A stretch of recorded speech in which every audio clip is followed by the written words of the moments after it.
Aku tinggal di sebuah kosan yang tepatnya tidak jauh dari tempatku kuliah.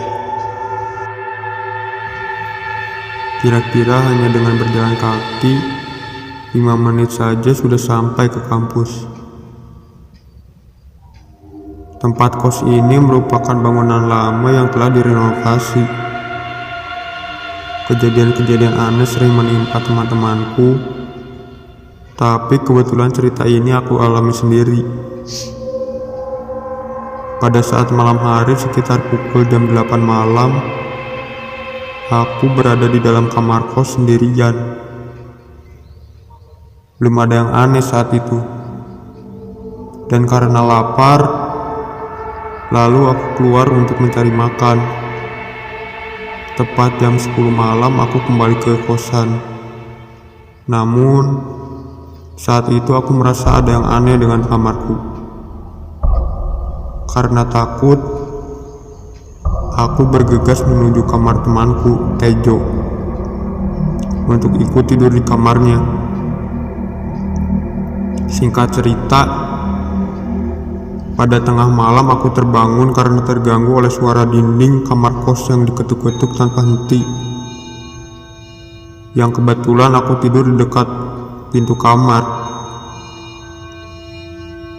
Suara tersebut seperti berjalan menuju arah pintu kamar. Setiap aku bangun, suara tersebut menghilang. Lalu saat aku tidur kembali, suara itu pun kembali ada. Dan begitu seterusnya. Yang membuat aku ketakutan, suara ketukan dinding itu disertai suara orang meniup seruling seperti orang yang kesakitan. Aku lalu membangunkan temanku, dan tiba-tiba suara tersebut menghilang, dan suasana pun mendadak hening. Kami berdua ketakutan. Saat itu menunjukkan pukul 2 pagi. Tiba-tiba dari bayangan di gorden jendela, kami melihat seperti sosok perempuan berambut panjang. Entah itu siapa, karena di kosan ini hanya dihuni oleh laki-laki semua.